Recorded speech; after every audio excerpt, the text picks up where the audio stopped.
Well, hi guys, welcome. And who dat? I'm Joe. Thanks for tuning in to Rosenfield 10, where I cover our beloved Bless You Boys in black and gold, the New Orleans Saints.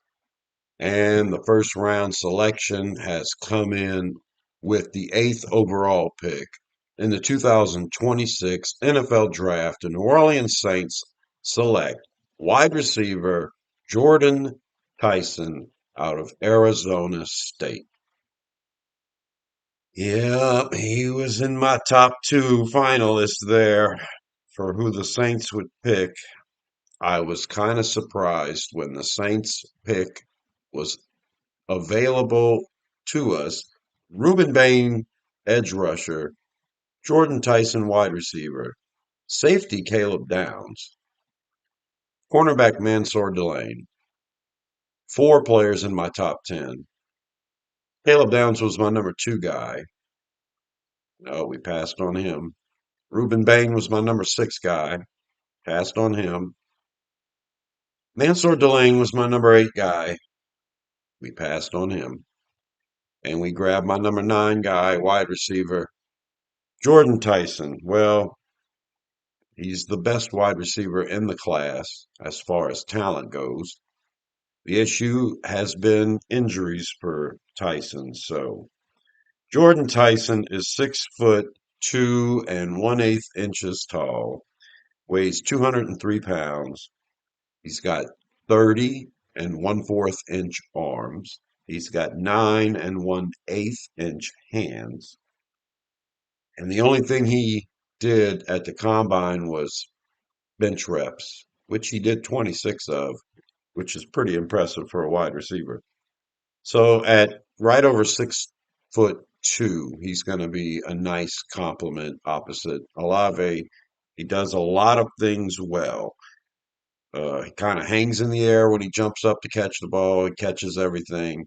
He doesn't have a lot of yak, a lot of yards after catch, but he makes contested catches. He runs great routes. He's got really good speed. The only issue with Tyson being a top 10, bona fide top 10 guy in this draft is the fact that he's been injured his whole career. In 2002, when he was with Colorado, he got a torn ACL, MCL, PCL, bad knee injury, had to miss the rest of the year. I think he redshirted in 2023. In 2024, he didn't get a chance to play in the championship game or in the playoffs because he broke his collarbone. But he proved that he was recovered from the knee. So he recovered from the knee, fine. Then he gets this broken collarbone. Could happen to anybody. Saints don't care about stuff like that. They drafted quarterback Tyler Shuck last year, even though he had injury issues, including broken collarbone. The big problem for me was in 2025, where he missed 4 games due to more than one hamstring injury. And in the off season, he wasn't able to participate in anything because of the hamstring. And brilliantly, his agent and Tyson himself figured I'm just going to do a workout 4 or 5 or 6 days before the combo before the draft, and it's gonna. I'm watching the draft as we speak, and it's going to give everybody a good taste in their mouth, and that's what exactly what happened. So I explained if the Saints draft wide receiver Jordyn Tyson, if we drafted this guy, whichever team drafted him, it's exactly where Mickey Loomis is. They're either going to be a team that gets an injured guy, often injured guy, and you should have known what you were getting when you drafted him. It's either going to be that, or the guy's going to have a relatively healthy career.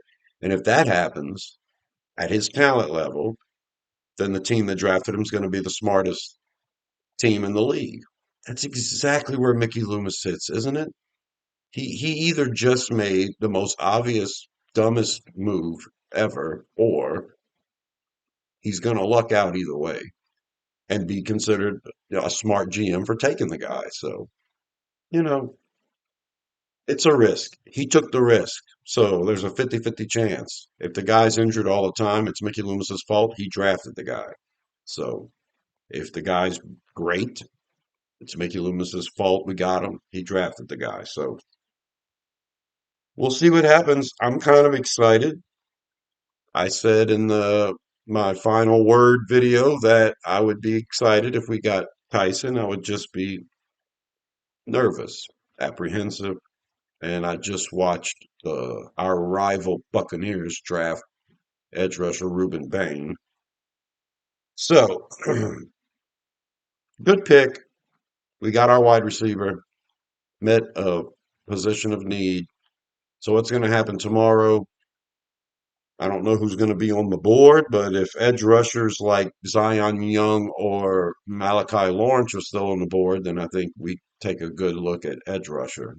If not, then I think Keontae Scott at cornerback would make a great star player for this team, and I would love to see that pick. And then there's also the chance, and I know you guys don't want to hear it, if a guy like Chase Basanis or Emmanuel Pregnon is still on the board at 42, we could address guard because those two players promise to be starters in the league. I'm Joe. Subscribe to Rosenfield 10 for more videos about the Saints. And until the next one, I'll talk to you later. Who dat?